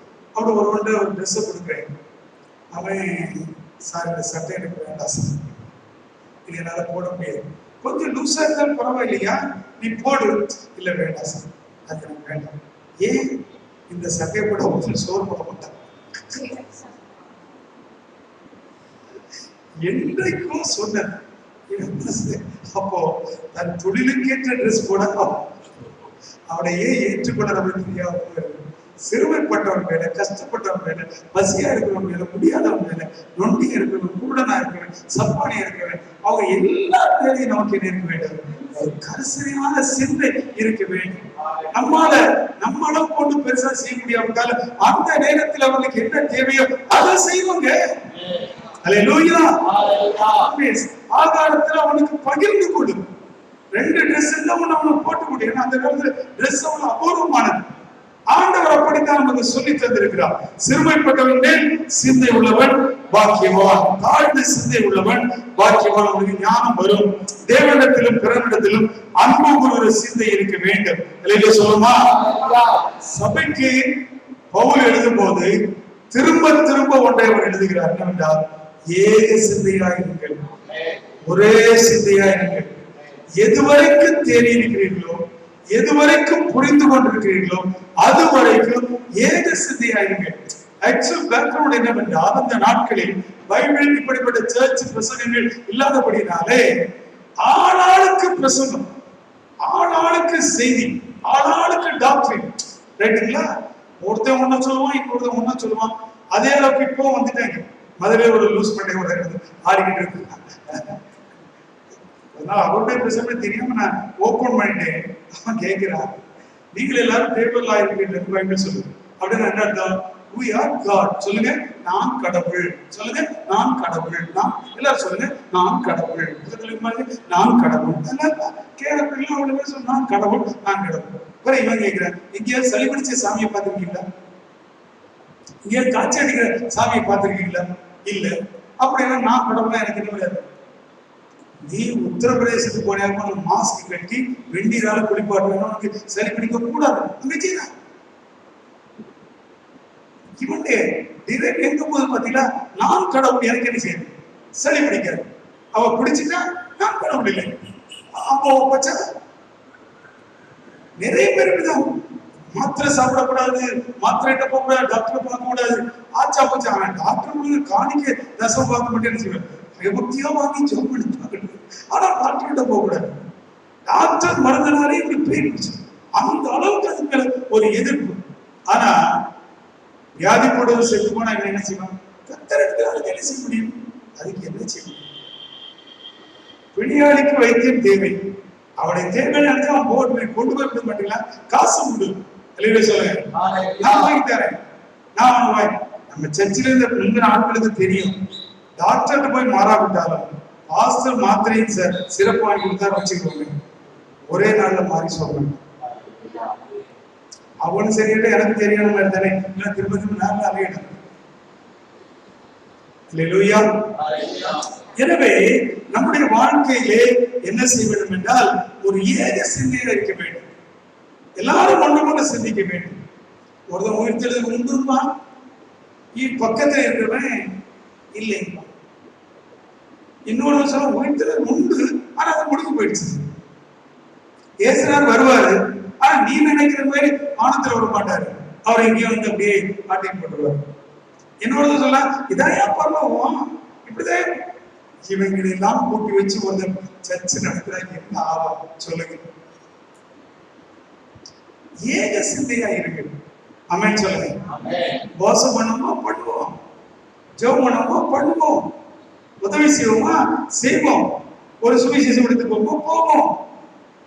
ஆமா, இவருக்கு இப்பதான் சுவிசேஷம் ஊழியத்துக்கு என்ன வருது, அங்க போனோம்னா அடிப்படை பெரிய இந்த நேரத்தில் இப்படியே ஒரு ஒரு மனம் இல்லாம இருந்தா எப்படி அந்த திருச்சபை வளரும்? நினைச்சு பாருங்க.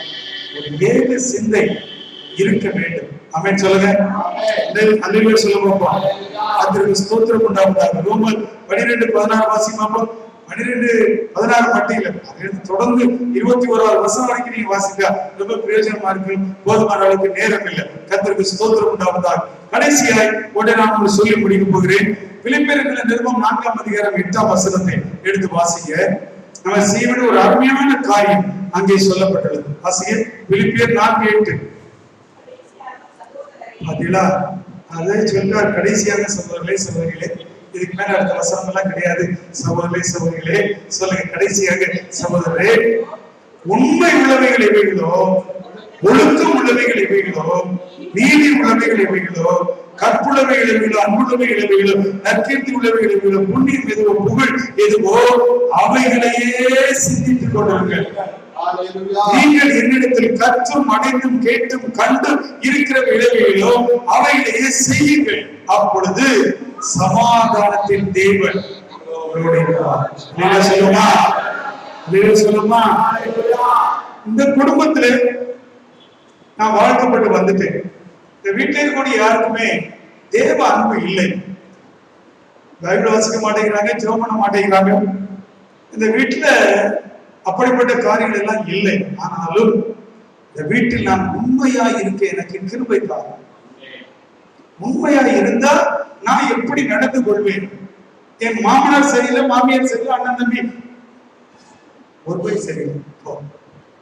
ஆனா நான் உண்மையா இருந்தா என்ன செய்ய வேண்டும்? என்ன இந்த இடத்துக்கு கொண்டு வந்திருக்கீங்களா? நான் உண்மையா இருக்க நான் என்ன செய்ய வேண்டாம்? மாமனாருக்கு உண்மையா இருக்கணும், மாமியாருக்கு, புருஷனுக்கு, வீட்டில இருக்கக்கூடிய எல்லாருக்கும், தெருவில் இருக்க எல்லாரும் உண்மையா இருக்கணும், உண்மையா இருக்கணும், உண்மையா இருக்கணும். நான் பொய்யை புரட்டு மாற்றி திருத்தி அப்படி இப்படி வேஷமா ஒண்ணுமே செய்யக்கூடாது. இதே சிந்திச்சு பாருங்க. உண்மை உள்ள மனுஷன் பரிபூர்ண ஆசீர்வாதம். நம்முடைய மனதின் சிந்தனை அப்படி இருக்க வேண்டும்.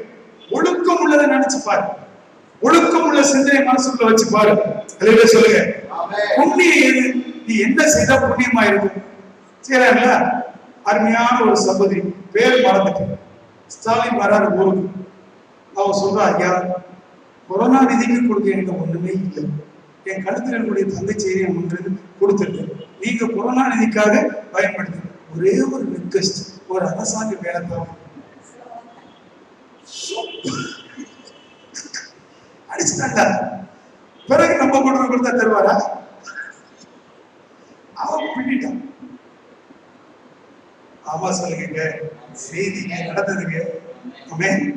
உடனே அவளுக்கு அரசாங்கம் வேலை. அப்போ நம்முடைய வாழ்க்கையில இப்படிப்பட்ட காரியம் நினைச்சுக்கோ. ஒரு பையன் சும்மா இருந்த பையன் உண்டியலை கொண்டு போய் கொடுத்து, ஏன்னா சைக்கிள் வாங்குறதுக்காக வச்சிருந்த உண்டியல் சேமிப்பு, ஐயா இதை நீங்க கொரோனாவுக்காக வைத்துக் கொடுங்க. அதை கேட்டதுமே கொடுக்குறோம். சைக்கிளான சைக்கிள். ஓ, நான் கூட அப்படி சைக்கிள் ஓட்டுறதே இருக்காது. அவ்வளவு காஸ்ட்லியான சைக்கிள் அந்த போயிடு. கடைசியில பிரிச்சு எண்ணி பார்த்தா கொஞ்சம் கூட 4700 உள்ளுக்கு இருந்துச்சு. வாடகை பிராய வரைக்கும் சேர்ந்தாரு. அதுக்குள்ள பரவாயில்ல. என்ன விவரம் பாத்தீங்களா? சொல்லுங்க. நம்ம விட அந்த பையனை எவ்வளவு ஞானமா புத்தியா இருக்காங்க பாத்தீங்களா? சொல்லுங்க. உண்மையிலே செய்திதான் கேட்கிறோம். நான் அதன் மூலமா சில காரியத்தை கற்றுக்கொள்றோம். எல்லாம் சூப்பரான ஆளா இருக்கான் பாருங்க. அவன் சொல்லுவோமா, என்ன செய்தா புண்ணியம், என்ன செய்தா புகழ்? சொல்லுங்க. ஒரு தீர்மானம் பண்றேன். நீட்ல நல்லா ஃபர்ஸ்ட் மார்க் எடுத்து நான் பேப்பர்ல வரல தொங்கிட்டு வந்துருச்சு. பேப்பர்ல வரணுங்கிற ஆசை. பேப்பர்ல என் பேர் வரணும், என் படம் வரணும். அதுக்கு நல்லபடியா பார்க்கணும். சொல்லுங்க. ஆமென். எனவே நம்முடைய மனதில் அப்படிப்பட்ட சிந்தனைகள் இருந்து கொண்டே இருக்க வேண்டும். அந்த ஆசை இருக்க வேண்டும். சிந்தை எல்லாம், எண்ணம் எல்லாம். நம்ம சுவிசேஷம் கொடுக்க போனேன், என்ன பிடிச்சாங்க, அடிச்சாங்க, சட்டைக்கிட்ட எல்லாம் கிழிச்சாங்க, அவமானப்படுத்தி கொண்டு போய் போலீஸ் ஸ்டேஷன்ல விட்டாங்க. அவங்க பொய் கேஸ் போட்டாங்களா, இவங்க எடுத்தாங்களா, நான் இப்படி போய் படுத்தினா இல்லையா, அங்க இருக்க இப்படி நினைக்க கூடாது. ஒரு ட்ரக் தான் கொடுத்தேன். அதை வாங்கினவரை பார்த்தாரு. அந்த தலைப்பை பார்த்த உடனே என் கையை பிடிச்சிருக்காரு. தம்பி, இந்த மேன்மையான வழி அடைய நான் என்னப்பா செய்யணும்? நீ ஒண்ணு செய்யணும், முட்டி போடுங்க, ஜெபம் பண்ணேன்னு சொன்னேன். நான் ஜெபம் பண்ணேன். அவர் ரிசீவ் பண்ணார். ஆண்டவரை ஏற்றுக்கொண்டார். சர்ச்சுக்கு வந்தார். ஞானஸ்நானம் அபிஷேகம் பண்ணார். நல்லா பைபிள் வாசித்தார். என்ன விட ஒரு பெரிய ஊழியக்காரர் வந்தார். அப்படி சிந்திக்கணும். அதெல்லாம் நாங்க சொல்லி தர வேண்டியது பாத்தீங்களா? கற்பனை தான், யோசனை தான், மனதில் வரக்கூடிய சிந்தனை தான். சிந்தனை எப்படி இருக்க வேண்டும்? புண்ணியமா, புகழ்ச்சியா, எல்லாருக்கும் முன்பாக தேவனுடைய நாமம் மகிமைப்படும்படி இருந்தா கர்த்தருடைய ஆசீர்வாதம். அப்பொழுது சமாதானத்தின் தேவன் உங்களோடு கூட இருப்பார். கண்களை மூடி ஜெபம் பண்ணுவோமா? ஹல்லேலூயா, ஹல்லேலூயா, ஹல்லேலூயா, ஹல்லேலூயா, ஹல்லேலூயா. நிச்சயமாய் இந்த வார்த்தைகள் உங்களுக்கு பயனுள்ள வார்த்தைகளாக இருக்கும். பயன்படுத்துவீர்கள். உங்களுடைய வாழ்க்கையிலே நல்ல மாற்றம், முன்னேற்றம், ஆசீர்வாதம் உண்டாகும் என்று முழு நிச்சயமாய் நம்பி உங்களுக்கு நான் இதை பிரசங்கித்திருக்கிறேன். கர்த்தருக்கு ஸ்தோத்திரம் உண்டாவதாக. எனவே பிரியமானவர்களே, இந்த வார்த்தைகளை எல்லாம் கேட்ட நீங்கள் முதலாவது சொன்னதான எல்லாமே கெட்டு போகிறவர்களுக்குரிய சிந்தனைகள், தேவனை விட்டு தூரம் போகிறவர்களுக்குள்ள சிந்தனைகள், அப்படிப்பட்டவர்கள் இருக்கக்கூடாது என்று சொல்லி உங்களுக்கு சொன்னேன். அப்படிப்பட்டவர்களால் இருக்கிறேன் என்று சொல்லி நான் நினைக்கவில்லை. ஆனால் எவை இருக்க வேண்டும் என்பதை உங்களுக்கு நான் சொல்லுகிறேன். இந்த வார்த்தை நீங்கள் மட்டும் அல்ல, இன்றைக்கு மாலையிலே அநேகர் இதை கேட்க போகிறார்கள், பார்க்க போகிறார்கள். எல்லாருக்குள்ளும் ஒரு நல்ல சிந்தை வர வேண்டும். வாழ்வுள்ள சிந்தை வர வேண்டும். இணக்கம் உள்ள சிந்தை வர வேண்டும்.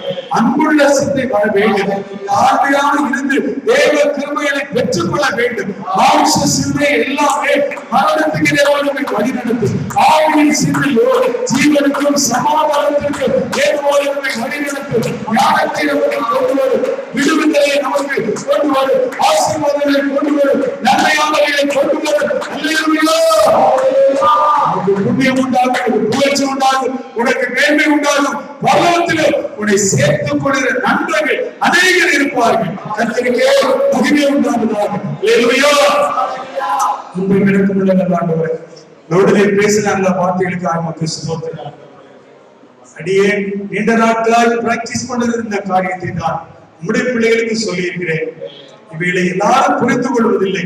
ஆனால் கேட்ட இவர்கள் புரிந்து கொள்ளவும், அதன்படி நடக்கவும், அதனாலே தன்னுடைய குடும்பத்திலே, தன்னுடைய உள்ளத்திலே உள்ளான மனுஷர்களை ஆறுதல், சமாதானம், சகாயத்தை பெற்றுக் கொள்ளும் அனுக்கிரகம் பண்ண வேண்டும். நாங்கள் சொல்லிக்கிறோம். ஒவ்வொருவரையும் ஆசீர்வதிக்கிறேன். இந்த வார்த்தையை ஒன்றை மறந்து விடாமல் எல்லாவற்றையும் செய்ய அனுக்கிரகப்படுவீராக. ஒன்றை செய்தால் கூட அதற்குரிய பலன்களுக்கு நிச்சயமாய் வரும் என்று அறிந்திருக்கிறோம். அப்படி நீ காப்பாற்றி நடத்துவீராக. சபையிலே வந்திருக்கிற ஒவ்வொருவரையும் தனித்தனியா பேர் பேராய் ஆசீர்வதித்தல் வர முடியாதவர்களுக்காய் ஜெபிக்கிறோம். அவர்களை கர்த்தர் ஆசீர்வதித்து பலப்படுத்தி விசுவாச சிந்தையோடு கர்த்தரை ஆராதிக்க வருவதற்கு கிருபை தருவீராக. ஒரு பொல்லாப்பும் ஒருபோது நேரிடாதபடி இம்மட்டு காத்த தேவன் இன்னும் எங்களை காத்து நடத்தும்படி கெஞ்சுகிறோம். இயேசுவின் நாமத்தில் ஜெபிக்கிறோம். ஜெபம் கேளும் நல்ல பிதாவே. என் ஆத்துமாவே கர்த்தரை ஸ்தோத்திரி. உடம்புலமே அவருடைய பரிசுத்த நாமத்தை ஸ்தோத்திரி. என் ஆத்துமாவே கர்த்தரை ஸ்தோத்திரி. கர்த்தர் செய்த சகல உபகாரங்களையும் மறவாதே. ஆமென். நம்முடைய கர்த்தராகிய இயேசு கிறிஸ்துவின் கிருபையும் பிதாவாகிய தேவனுடைய அன்பும் பரிசுத்த ஆவியானுடைய அந்யோன்ய ஐக்கியமும் சமாதானம் வழி நடத்தலும் நம் அனைவரோடும் இன்றும் என்றும் சதா காலங்களிலும் இருப்பதாக. ஆமென். அல்லேலூயா, அல்லேலூயா, அல்லேலூயா. ஸ்தோத்திரம். உங்களை கர்த்தர் ஆசீர்வதிப்பார். Thank you.